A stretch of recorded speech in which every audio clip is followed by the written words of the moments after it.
হরে কৃষ্ণ কৃষ্ণ কৃষ্ণ হরে হরে, হরে রাম রাম রাম হরে হরে। পত্রং পুষ্পং ফলং তোয়ং যো মে ভক্তা প্রযচ্ছতি তদহং ভক্তোপরিতমস্নামি প্রজাতাত্তনা।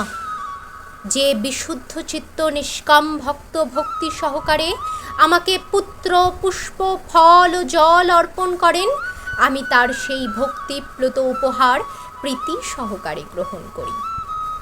বুদ্ধিমান মানুষের পক্ষে ভগবানের অপ্রাকৃত প্রেমময় সেবায় নিয়োজিত হয়ে কৃষ্ণ ভাবনাময় হওয়া আবশ্যক। তার ফলে শাশ্বত সুখের জন্য চিরস্থায়ী আনন্দময় ভগবত ধাম লাভ করা যায়।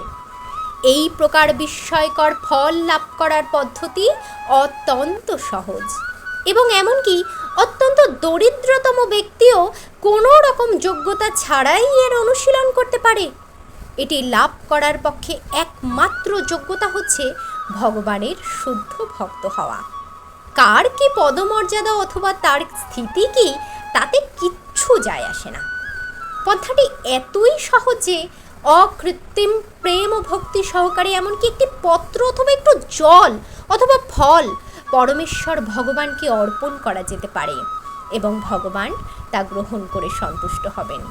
তাই কৃষ্ণ ভাবনামৃত থেকে কেউই বাদ পড়তে পারে না, কারণ এটি অতি সহজসাধ্য ও সর্বজনীন। অত্যন্ত এই সরল পন্থার দ্বারা সচ্চিদানন্দময় জীবনের পরম পূর্ণতা লাভ করতে এমন কোনো মূঢ় আছে যে সে কৃষ্ণ ভাবনামৃত লাভ করতে চায় না? কৃষ্ণ কেবল প্রেম ও ভক্তি চান, অন্য কিছুই নয়। কৃষ্ণ তার শুদ্ধ ভক্ত থেকে এমনকি একটি পত্রও গ্রহণ করেন। তিনি অভক্তের কাছ থেকে কোনো রকমের নৈবেদ্য গ্রহণ করেন না। তার কারো কাছ থেকে কোনো কিছুর প্রয়োজন নেই, কারণ তিনি হচ্ছেন স্বয়ং সম্পূর্ণ। কিন্তু তবুও প্রীতি ও ভালোবাসার বিনিময়ে তিনি তার ভক্তের নৈবেদ্য গ্রহণ করেন। কৃষ্ণ ভাবনায় বিকাশ সাধন করাই হচ্ছে জীবনের পরম সিদ্ধি। কৃষ্ণের সান্নিধ্য লাভ করার একমাত্র উপায় যে ভক্তি, সেই কথাটিকে জোর দিয়ে ঘোষণা করবার জন্য ভক্তি শব্দটি এই শ্লোকে 2 বার উল্লেখ করা হয়েছে। অন্য কোনো উপায়ে, যেমন কেউ যদি ব্রাহ্মণ হয়, শিক্ষিত পণ্ডিত হয়, ধনবিত্তশালী হয় অথবা বড় দার্শনিক হয়, তবুও তারা কৃষ্ণকে কোনো নৈবেদ্য গ্রহণ করাতে অনুপ্রাণিত করতে পারে না।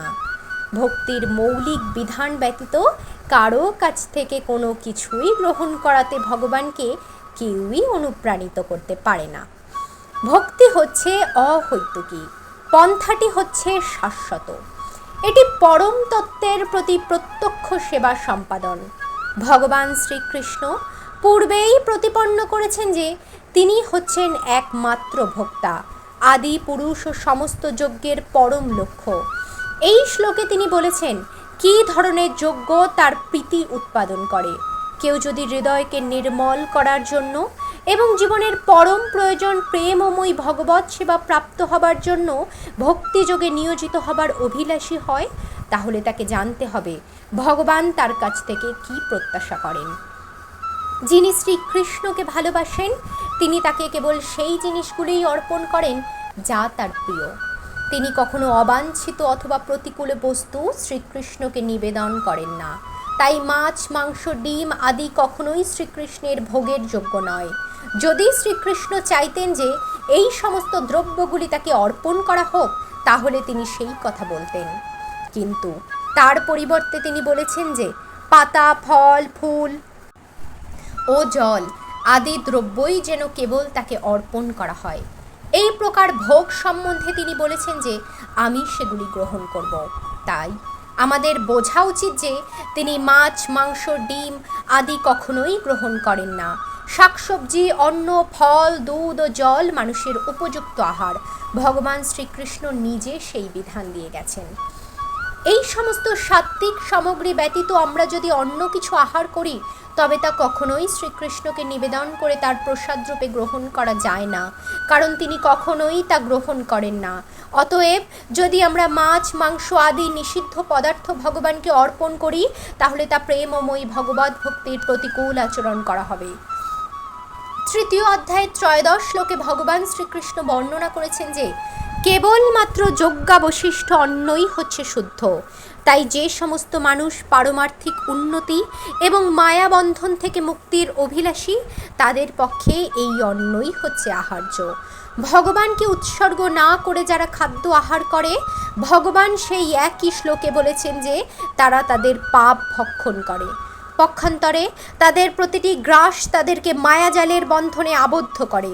কিন্তু কেউ যদি শাকসবজির ব্যঞ্জন বানিয়ে শ্রীকৃষ্ণের প্রতিকৃতি অথবা অর্চা বিগ্রহকে তা নিবেদন করে, বন্দনাপূর্বক সেই সামান্য নৈবেদ্য গ্রহণ করার প্রার্থনা করে, তবে তার জীবনে উত্তরোত্তর উন্নতি সাধিত হয়, দেহ শুদ্ধ হয় এবং মস্তিষ্কের কোষগুলি সূক্ষ্ম হয়, যার ফলে পবিত্র নির্মল চিন্তা করা সম্ভব হয়।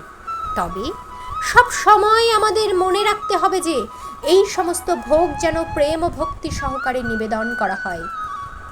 শ্রীকৃষ্ণ যেহেতু সমস্ত সৃষ্টির সব কিছুর একমাত্র অধিকারী, তাই আমাদের উৎসর্গীকৃত ভোগ গ্রহণ করার কোনো আবশ্যকতা তার নেই। কিন্তু তবুও আমরা যখন তার প্রীতি উৎপাদন করবার জন্য তাকে নৈবেদ্য অর্পণ করি, তখন তিনি তা গ্রহণ করেন।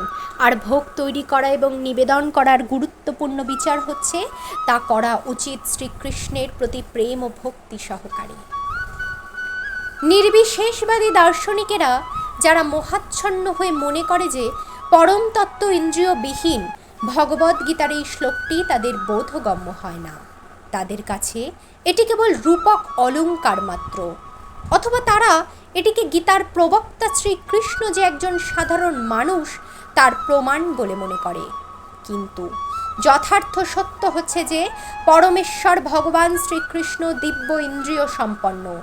শাস্ত্রে বলা হয়েছে যে তার প্রতিটি ইন্দ্রিয় অন্য সমস্ত ইন্দ্রিয়ের কাজ করতে সক্ষম।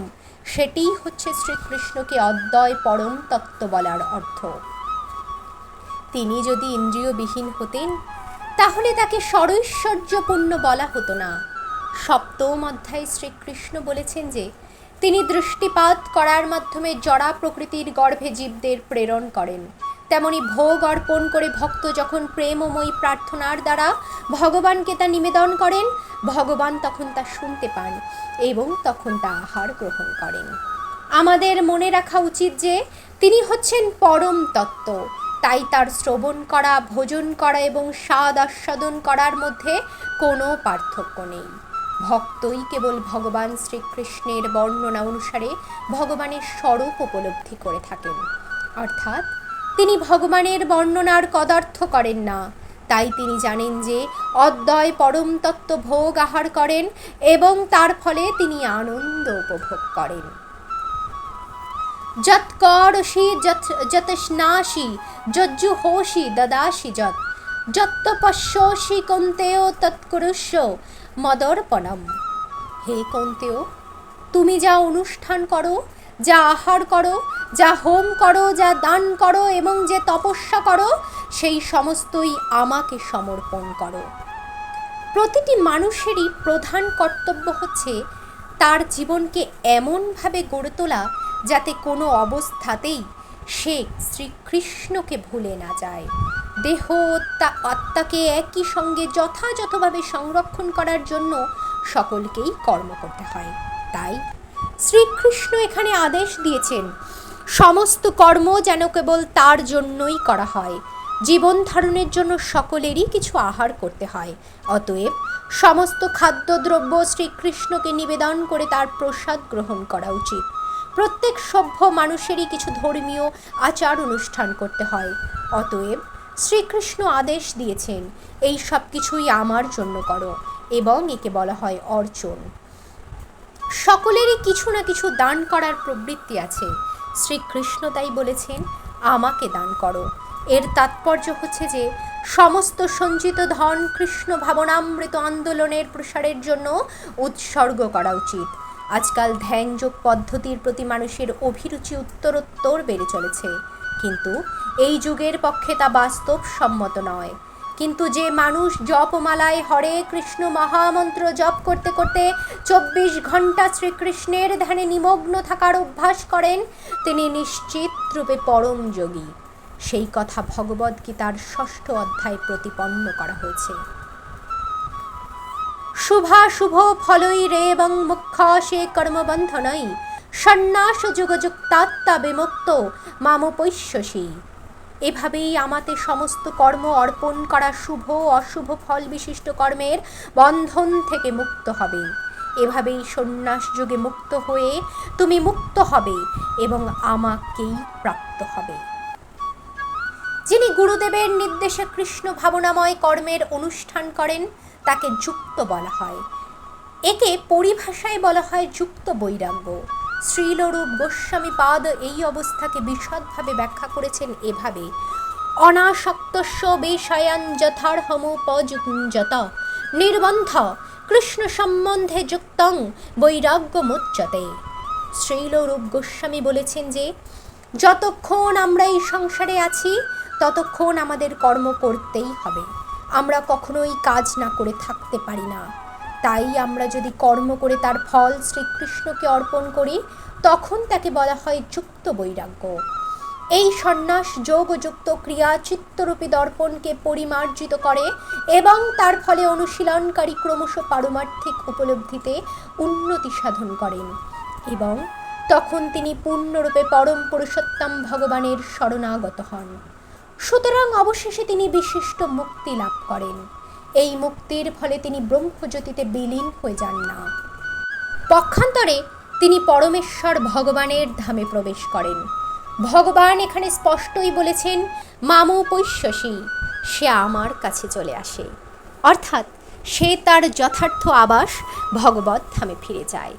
মুক্তি 5 প্রকারের হয় এবং এখানে বিশেষভাবে বলা হয়েছে যে সারা জীবন ভগবত আজ্ঞা পালনকারী ভক্ত এমন পর্যায়ে উন্নীত হন যেখান থেকে তিনি দেহত্যাগ করার পরে ভগবত ধামে প্রবিষ্ট হয়ে প্রত্যক্ষভাবে ভগবানের সঙ্গ লাভ করতে পারেন। অনন্য ভক্তি সহকারে যিনি ভগবানের সেবায় নিজের জীবন সমর্পণ করেছেন তিনি যথার্থ সন্ন্যাসী। এই ধরনের মানুষ নিজেকে ভগবানের নিত্য দাস বলে মনে করেন এবং সর্বদাই ভগবৎ সংকল্পে আশ্রিত থাকেন। তাই তিনি যে কাজই করেন তা কেবল ভগবানের সন্তুষ্টি বিধানের জন্যই করেন। তার প্রত্যেকটি ক্রিয়াকলাপ ভগবৎ সেবাময় হয়ে ওঠে। তিনি বেদ বিহিত সকাম কর্ম এবং স্বধর্মের প্রতি কোনো গুরুত্ব দেন না। সাধারণ মানুষের জন্যই কেবল বৈদিক স্বধর্মের আচরণ করা বাধ্যতামূলক। কিন্তু পূর্ণরূপে ভগবানের সেবায় নিযুক্ত শুদ্ধ ভক্ত কখনো কখনো বৈদিক বিধানের বিপরীত আচরণ করেন বলে মনে হয়, প্রকৃতপক্ষে তা নয়। তাই বৈষ্ণব আচার্যেরা বলে গেছেন যে এমনকি অতি বুদ্ধিমান লোক ও শুদ্ধ ভক্তের পরিকল্পনা ও ক্রিয়াকর্ম বুঝতে পারে না। অবিকল কথাটি হচ্ছে তার বাক্য ক্রিয়া মুদ্রা বিজ্ঞেহ না বুঝয়। এভাবেই যে মানুষ ভগবানের সেবায় নিত্যযুক্ত অথবা ভগবানের চিন্তা এবং ভগবানের সেবা সংকল্পে নিত্য মগ্ন থাকেন তাকে মনে করতে হবে তিনি বর্তমানে সর্বতোভাবে মুক্ত এবং ভবিষ্যতে তিনি যে ভগবত ধামে ফিরে যাবেন সেই সম্বন্ধে সুনিশ্চিত। তিনিও শ্রীকৃষ্ণের মতো সব রকম জাগতিক সমালোচনার অতীত। হরে কৃষ্ণ কৃষ্ণ কৃষ্ণ হরে হরে, হরে রাম রাম রাম হরে হরে, হরে কৃষ্ণ কৃষ্ণ কৃষ্ণ হরে হরে, হরে রাম রাম রাম হরে হরে, হরে কৃষ্ণ কৃষ্ণ কৃষ্ণ হরে হরে, হরে রাম রাম রাম হরে হরে, হরে কৃষ্ণ কৃষ্ণ।